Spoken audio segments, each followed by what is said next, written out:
ሰላም ጤና ይስጥልን አድማጭ ተመልካቾቻችን፣ ዕለታዊ መረጃዎችና ዘገባዎችን ይዤ መጥቻለሁ።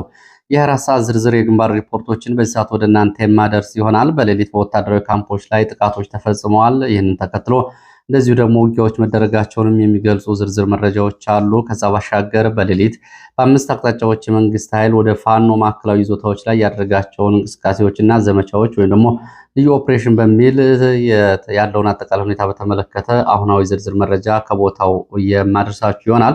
እነዚህና ሌሎች መረጃዎችን እየተከታተላችሁ አብራችሁ እንድትቆዩ ነው በአክብሮት የምጋብዛችሁ። ጀኔራል ተፈራ ማሞን እንደዚሁ በስልክ አግኝቸው ነበረ። እሱም በወቅታዊ ጉዳይ ላይ እንደዚሁ ያስተላለፈው መልእክት አለ። በተመሳሳይ እንደዚሁ የቀድሞ የመከላከያ ሚኒስትር የፈንጅ ማምከን መምሪያ ኃላፊ የነበረው ኮሎኔል አበራንም እንደዚሁ በስልክ አግኝቸው ነበር። ከወቅታዊና ከአጠቃላይ ሁኔታ አንጻር በተመለከተ እንደዚሁ እየተናገሩት አለ። እነሱን ጨምሮ የተለያዩ ዝርዝር መረጃዎችን በዛት ወደ እናንተ የማደርስ ይሆናል። እየተከታተላችሁ አብራችሁ እንድትቆዩ ነው በአክብሮት የምጋብዛችሁ። የሰው አልባ አውሮፕላኖች ስምሪቶች እና የድሮን ሀሳቦችና ቅኝቶችም እየተደረጉ ነው የሚገኘው። ከዚህ ጋር በተያያዘ እንደዚሁ የጥንቃቄ መልእክቶች ወጥተዋል። እጅ የሰጡ የቀድሞ የፋኖ አባላትን በተመለከተም እንደዚሁ አዲስ መረጃ ይዣለሁ። ይህንንም ልሰሙት የሚገባ ነው። እነዚህና ሌሎች መረጃዎችን እየተከታተላችሁ አብራችሁ እንድትቆዩና ሀሳብ አስተያየት ቢኖራችሁ ጥቆማ ዜና@gmail.com ላይ ልታደርሱ ትችላላችሁ። ብዙዎቻችሁ ሀሳብ አስተያየቶችን፣ ጥቆማዎችን እያደረሳችሁ ስለሆነ በእጅጉ ነው የማመሰግነው። እንግዲህ ከተለያዩ አካባቢዎች ሀሳብ አስተያየቶችን ልካችሁልኛል። የፋኖ አንድነትን በተመለከተ እንግዲህ ያው የአማራ ፋኖ ህዝባዊ ድርጅት፣ የአማራ ፋኖ ብሔራዊ ኃይል ሁለቱም የፋኖ እዞች እና አደረጃጀቶች ወደ አንድ ለመምጣት ያው ጥሩ ሂደት ላይ ነው ያለው። ያው መሬት ላይ እንግዲህ ትምህርት በመውሰድ ከአጠቃላይ ኪሳራውም እንደዚሁም ደግሞ ትግሉ ከደረሰበት ደረጃ አንጻር እየተደረጉ ያሉ እንቅስቃሴዎች አሉ። እሱም በተመለከተም እንደዚሁ ምን ደረጃ ላይ ደረሰ የሚለውን በተመለከተ አስተያየቶችን እንዲሁም ደግሞ ጥያቄዎችን የላካችሁ አላችሁ። ያው ጥሩ ደረጃ ላይ ነው ያለው። ወደፊት ጊዜውን ጠብቆ የሚገለጽ ይሆናል። ከዚህ በኋላ ምርጫ ስለሌለ በዚህ መሃል ደግሞ ከአውሮፓም እንደዚሁ አስተያየት የላካችሁልኝ አላችሁ። ካሁን በፊት ፋኖ በመከፋፈል ሚና የነበራቸው ሚዲያዎች አሁን ደግሞ ይህንን ቀድመው ለመናገር እንደዚሁ እየተጣደፉ ነው። ግለሰቦችና እነዚህ ኃላፊነት የማይሰማቸው ሚዲያዎችም እንደዚሁ ትምህርት ሊወስዱ ይገባል። ይህ ሁሉ ውድመትና ኪሳራ ሳይደርስ ቀድመው እንደዚሁ ለአንድነት መስራት ሲገባቸው የሆነ ቡድንና የሆነ ግለሰብ እየደገፉ ጉዳቶች ከደረሱ በኋላ አሁን ደግሞ ጊዜው ባለበት ሁኔታ ላይ መምጣት ትዝብት ላይ ይጥላል የሚል ማስተያየት እንደዚሁ አድርሳቸዋል። እንግዲህ በዚህ መሃል ብዙ ነው የተከፈለው ዋጋ፣ ውጣ ውረዱ፣ የህዝቡ ሰቆቃ፣ በፋኖች መካከል እርስ በርስ መተኪያ የሌላቸው የፋኖ መሪዎች ጭምር ስለመሞታቸው፣ ወታደራዊ ልምድ የነበራቸው ፋኖች እንደዚሁ በእርስ በርስ ውጊያ ምክንያት ወደ መንግስት ከመግባት ድረስ የደረሱበት የተለያዩ ሂደቶች ታልፈዋል። አሁን ያ ሁሉ ውጣ ውረድ አልፎ ግን ብቸኛው መንገድ አንድነት ነው ተብሎ ሁሉም አምኖበታል። በተለይ የፋኖ ሰራዊት ያለ አንድነት ውጤት አይመጣም የሚለውን ከሁለት ዓመታትና ከዛ በላይ ከፈጀው ልምድ ወስደውበት ወደዛ እየሄዱ ነው ያሉት። በቅርቡ ጊዜ ይፋ የሚደረጉ ነገሮች ይኖራሉ። ጥሩ ሂደቶች ናቸው ያሉት። ወደ መረጃዎች ሲሄድ ፖለቲካዊ መረጃዎችን ማስቀደም ጀምራለሁ። የኦሮሞ ፌዴራሊስት ኮንግረስ ቀጣዩን ምርጫ በተመለከተ እንደዚሁ ግምገማዎች አድርጌያለሁ ብሏል። በማዕከላዊ ኮሚቴ ደረጃ ባደረኩት ግምገማ በሚል ሁለት አቋሞችን ወስዷል። አንዱ እንደዚሁ ሙሉ በሙሉ ከምርጫው አልወጣም ሲል፣ በሌላ በኩል ደግሞ ሙሉ በሙሉ ምርጫ መደረግ የለበትም የሚል ውሳኔ እና ግምገማ ማስተላለፉን ገልጿል። እንግዲህ ቀጣዩ ምርጫ በተመለከተ በማዕከላዊ ኮሚቴ ደረጃ በተደረገው ስብሰባ የሚከተሉትን ውሳኔዎች ማስተላለፉን ነው የገለጸው። ኦፌኮ በአማራና በኦሮሚያ ክልል ባለው እና በቀጠለው ጦርነት መፈናቀል ምክንያት ይህም በምርጫ ለማድረግ የሚያስችል አንድም ነገር ስለሌለ ምርጫ መደረግ የለበትም የሚል ውሳኔ አስተላልፌያለሁ ብሏል። እንዲሁም ደግሞ የዲሞክራሲ መገለጫ የሚባሉት የመገናኛ ብዙሃን ሀሳብ በነፃነት ለመግለጽ የሚያግዙ እንዲሁም ደግሞ ብዝሃ ፓርቲን በተመለከተ ያለው አጠቃላይ ሁኔታ ሙሉ በሙሉ ተዳክሟል፣ ቆሟል። ጋዜጠኞች ታስረዋል፣ ተሰደዋል፣ ፖለቲከኞች ታስረዋል። እንደዚሁም ደግሞ ወከባና እንግልት እየደረሰባቸው የፓርቲ ቢሮዎች ተዘግተዋል። ይሄ ባለበት ሁኔታ አሁን ምንም አይነት ምርጫ ማድረግ አይቻልም የሚል ውሳኔ አስተላልፏል። አስቻይ ሁኔታ የለም ብሏል። ሌላው ምርጫ እንደዚህ አይነት ምርጫዎችን ማድረግ ሰላምና መረጋጋትን ፈጽሞ አያመጣም የሚል እንደዚሁ ግምገማ ማሳለፉን ገልጿል። ነገር ግን የምርጫ ምዝገባ ስነ ምግባር አዋጅ ቁጥር 1162/2011 አንቀጽ 99 ዝባር መሰረት አንድ ፓርቲ በሁለት ተከታታይ ምርጫዎች ካልተወዳደረ ይሰረዛል በሚለው መሰረት ባለፈው 5 ዓመት ባለመወዳደራችን አሁን ሁለተኛ ዙር ባንወዳደር እንሰርዛለን በሚለው መሰረት አዲስ አበባ ውስጥ አልፎ አልፎ እንደዚሁ ምርጫዎችን ለማድረግ እንፈልጋለን ወይም ደግሞ እናደርጋለን ብሏል። ይሄ ውሳኔ አሁን ውሳኔ ግን እንደየሁኔታዎቹ መሻሻል ወደፊት እየታየ የሚገመገም ይሆናል። የአቋም ለውጥም ሊወሰድበት ይገባል ነው ያለው። እንግዲህ ከዚህ ጋር በተያያዘ በሁሉም አካባቢ ያሉ ግጭቶች በአስቸኳይ እንዲቆሙ፣ እስረኞች እንዲፈቱ፣ የተቋማት ምርጫ ቦርድን ጨምሮ ነፃና ገለልተኝነታቸው እንዲረጋገጥ ኦፌኮ ይህንን ጠይቋል። ሌላው ወደ ችሎት መረጃዎች ነው የሚሄደው። በችሎት መረጃዎች እነ ችሎት ይስማው ይግባኝ ክርክራቸውን በተመለከተ ትላንትና ልደታ ከፍተኛ ፍርድ ቤት ከሚገኘው ፍርድ ቤት እነሱ በቅሊንጦ ማረሚያ ቤት ነው በፕላዝማ የይግባኝ ክርክር አድርገዋል። ለህዳር 25 ተለዋጭ ቀጠሮ ተሰጥቶበታል። ሌላው ጉራጌ ዞን የመጣውና የጉራጌ ተወላጅ የሆነው ፋኖ ነህና ፋኖ ደጋፊ ነው በሚል ፍርድ ቤት የቀረበ ሌላ ግርማ የሚባል ተከሳሽም ለዛሬ ተለዋጭ ቀጠሮ ተሰጥቶበታል። ሌላው ታየ ደንዳ ነው። ታየ ደንዳ በትናንትናው ዕለት ፍርድ ቤት ቀርቧል። ለሁለት ጉዳዮች ነው ፍርድ ቤት የቀረበው ታየ ደንዳ። አንደኛው ባለፈው ዓመት ተከሶበት በዋስትና ወጥቶ እንደገና ደግሞ ተይዞ ወደ እስር ቤት የገባበትና በሶስት ክሶች ነፃ ሲባል በዚህኛው ያልተፈቀደ የጦር መሳሪያ ታጥቆ በመንቀሳቀስ ወይም ደግሞ ያለ ፍቃድ የጦር መሳሪያ ይዞ በመገኘት በሚለው እንደዚሁ የጥፋተኝነት ብይን ለማስተላለፍ ነው ትናንትና እንደዚሁ ቀጠሮ ተሰጥቶ የነበረው። ሌላው ደግሞ አዲስ 3 ክሶች ሆርን ኮንቨርሴሽን ከሚባል የዩቲዩብ ቻናል ጋር ያደረገውን ቃለመጠይቅ ተከትሎ 3 ክሶች ቀርበውበታል። ይህም እንግዲህ ሽብርተኞችን ወይ ደግሞ መንግስትን በኃይል ለመጣል በሚደረግ እንቅስቃሴ የፕሮፓጋንዳ ድጋፍ በመስጠት በሚል እንደዚሁም ደግሞ በህዝብ የተመረጠ መንግስትን ብልጽግናን እንደዚሁ በማጣጣል በሚልና ጠቅላይ ሚኒስትሩ ነግረውኛል በሚል እንደዚሁ ሰሜን ዕዝ ላይ የተፈጸመውን ጥቃት በተመለከተ ሐሰተኛ መረጃዎችን ማሰራጨት የሚሉ 3 ክሶች መጥተውበታል። ከዚህ ጋር በተያያዘ እንደዚሁ በዚሁ ላይም የክስ መቃወሚያውን እንዲያቀርብ ነበር ቀጠሮ ተሰጥቶ የነበረው። ሆኖም ግን ስላልደረሰ ተለዋጭ ቀጠሮ ተሰጥቶበታል። ህገወጥ የጦር መሳሪያ ይዞ መገኘት በሚለው ጥፋተኝነት ወይም ደግሞ የጥፋተኝነት ብይን ለመስጠት ፍርድ ቤቱ ጥፋተኝነቱን አረጋግጦ እንግዲህ ፍርድ ለመስጠት ሲሆን በ3 ክሶች ደግሞ የመቃወሚያ ምላሽ እንዲያቀርቡ ነው ቀጠሮ የተሰጠው። በዚህ መሰረት እንግዲህ ለታህሳስ 8 2018 ዓ.ም ተለዋጭ ቀጠሮ መሰጠቱን ነው የታወቀው። ሌላው መረጃችን እንደዚሁ የፋኖን የሰራዊት ግንባታ የተመለከተ መረጃ ነው። የፋኖ የሰራዊት ግንባታ እንግዲህ አሁንም እንደቀጠለ ነው። በተከታታይ ወራት ስልጠና የወሰዱ እና ስልጠናቸውን ያጠናቀቁ የፋኖ አባላቶች የምረቃ መርሃ ግብራቸው ተከናውኗል። በወታደራዊ የአካል ብቃት እንቅስቃሴና በትግል ዓላማና ግንዛቤ ዙሪያ ስልጠና ለወራት የተከታተሉ የፋኖ አባላት ናቸው በትላንትናው ዕለት የተመረቁት። ይህንን በተመለከተ የአማራ ፋኖ ብሔራዊ ኃይል ምዕራብ አማራ ቀጠና 201ኛ ኮር 64ኛ ክፍለ ጦር ህዝብ ግንኙነት ይህንን መረጃና የፎቶግራፍ የምስል ማስረጃዎችን አብሮ አሰራጅቷል። የምረቃ መርሃ ግብሩን የሚያሳዩ ሌላው ዛሬ ከማለዳ ጀምሮ በ5 ግንባሮች ወታደራዊ እንቅስቃሴ ዘመቻ ኦፕሬሽንና ስምሪት የተሰጠበት ቀጠናን በተመለከተ ያለው መረጃ ነው። በደቡብ ጎንደር ሊቦ ከምከም ወረዳ ሚካኤል ደብር የተባለውን ቦታ ማዕከል ያደረገ ወታደራዊ ስምሪትና ዘመቻ እንቅስቃሴ እንዳለ የዓይን እማኞች ገልጸዋል። ከምሽቱ 2 ሰዓት ጀምሮ እስከ ሌሊቱ 10 ሰዓት ድረስ ያለው ስምሪት እና ይህንን ተከትሎ ደግሞ ማለዳ አካባቢ አንዳንድ አካባቢዎች ውጊያዎች መቀስቀሳቸውን የሚገልጸው መረጃ ነው ያለው። ወደ ሚካኤል ደብርን ማዕከል ያደረገ በ5 አቅጣጫ ነው የመንግስት ኃይል ወደዚህ ግንባር ኃይል እያስገባ እና እያንቀሳቀሰ ያለው። አንደኛው ከአዲስ ዘመን ከተማ ዘረጣ ወይ ደግሞ አስታ ተብሎ በሚጠራው ወደ ሚካኤል ደብር በአንድ አቅጣጫ፣ ሁለተኛው ደግሞ ከአዲስ ዘመን ወደ ጣራ ገዳም አርኖ ጋርኖ በዋናው መንገድ ወደ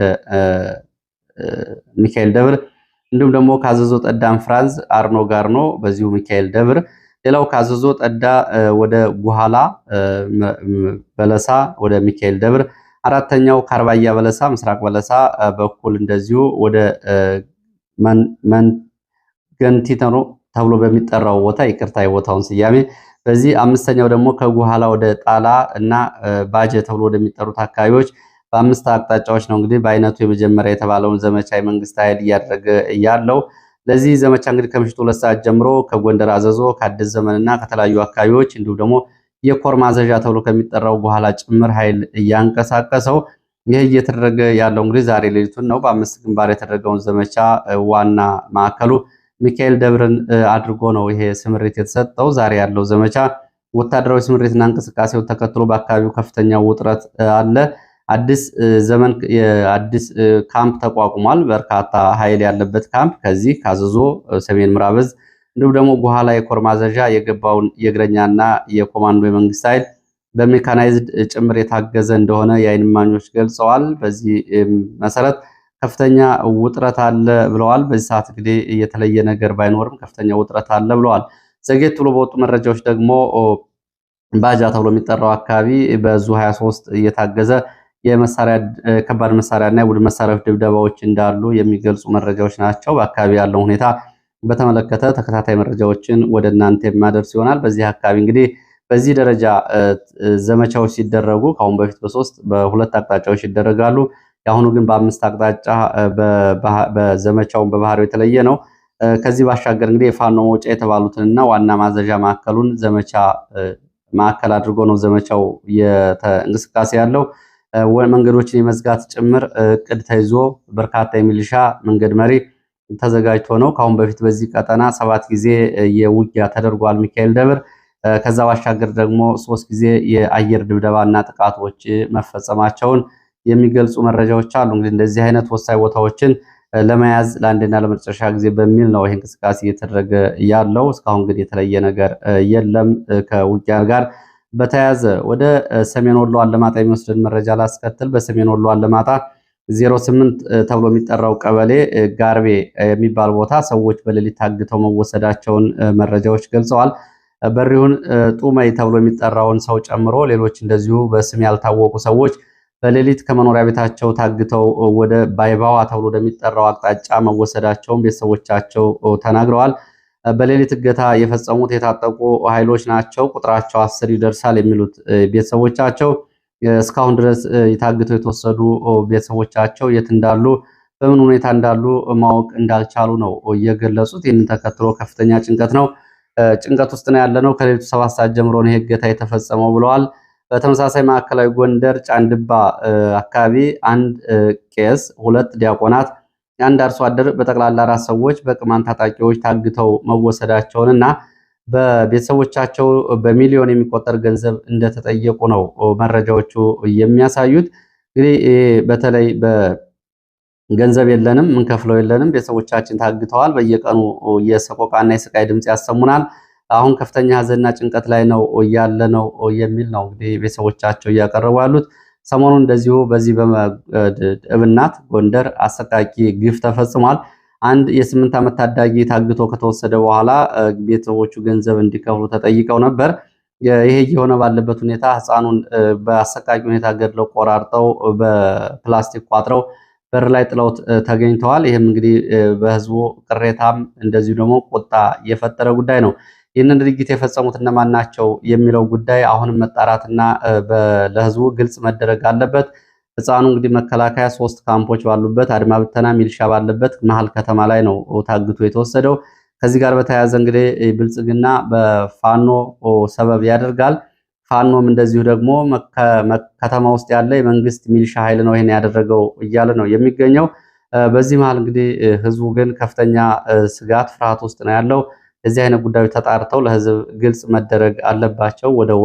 ወደ ወለጋ የሚወስደን መረጃ ነው የሚያስከትለው። በምስራቅ ወለጋ ጊዳ አያና ወረዳ መንደር 22 ተብሎ በሚጠራው አካባቢ በማለዳ ጀምሮ ከባድ የተባለ ውጊያ መቀስቀሱን የዓይን እማኞች ገልጸዋል። ውጊያ እየተደረገ ያለው በቡድን መሳሪያዎች ጭምር በመታገዝ ነው። ትላንትና አመሻሹን ወደ 10 ሰዓት ገደማ ወደ አካባቢው ከ20 በላይ ተሽከርካሪዎች ወታደሮችንና የቡድን መሳሪያዎችን ጭነው ከገቡ በኋላ ዛሬ ማለዳ 1 ሰዓት በአካባቢው ውጊያ መቀስቀሱን የዓይን እማኞች ይገልጻሉ።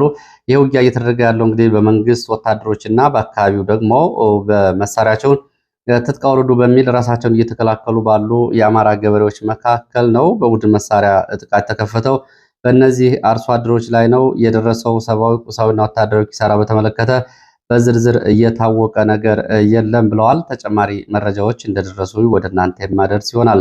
ሌላው መረጃችን የሰው አልባ አውሮፕላን ስምሪትን የተመለከተ ነው። ዛሬ ማለዳ በተለያዩ አካባቢዎች የሰው አልባ አውሮፕላኖች ወይም ደግሞ የድሮን ቅኝቶች እየተደረጉ መሆናቸውን የሚገልጹ መረጃዎች ናቸው እየወጡት።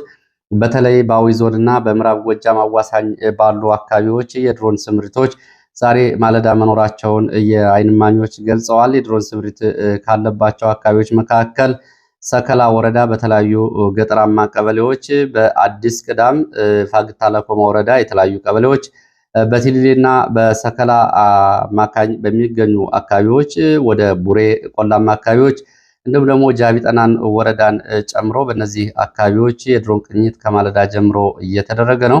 እንደ ዓይን እማኞቹ እስካሁን ድረስ የተፈጸመ የድሮን ጥቃት የለም። ሆኖም ግን የድሮኖቹ አሰሳ በተለይ አሽፋ፣ አጉት፣ አዲስ ቅዳምና አካባቢው ላይ ተከታታይ ስለሆነ ጥንቃቄ ያስፈልገዋል። የድግግሞሽ አሰሳዎች አሉ ነው ያሉት።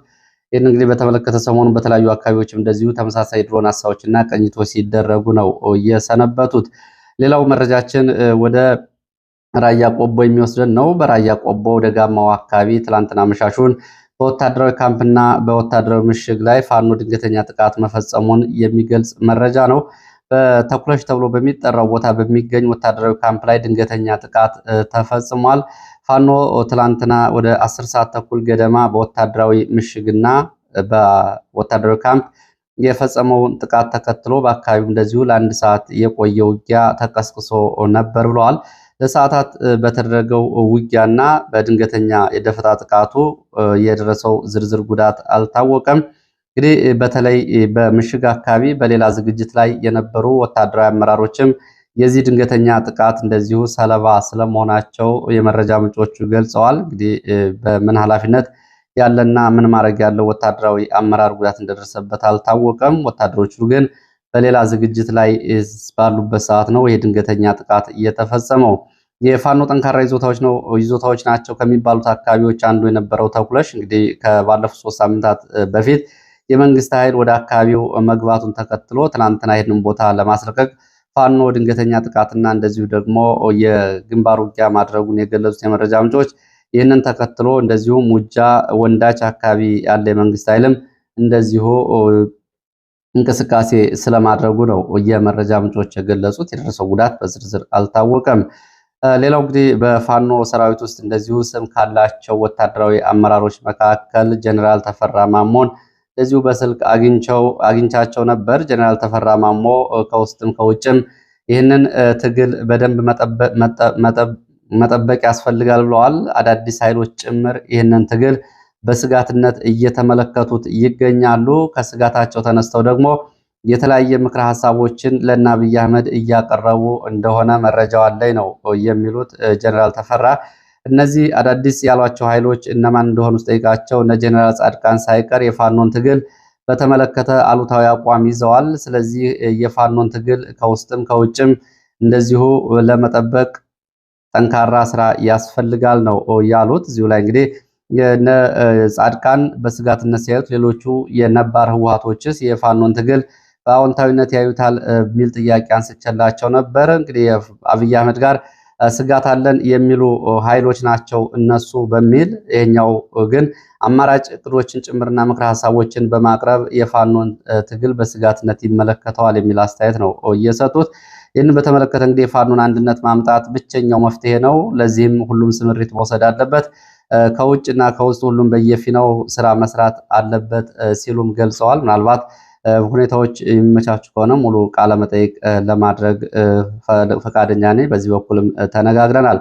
ሌላው እንደዚሁ በፋኖ ሰራዊት ውስጥ እንደዚሁ ስም ካላቸው ወታደራዊ መሪዎች መካከል የቀድሞ የመከላከያ የፈንጅ ማምከን መምሪያ ኃላፊ ኮሎኔል አበራ ዛናውንም እንደዚሁ በስልክ አግኝቻቸዋለሁ።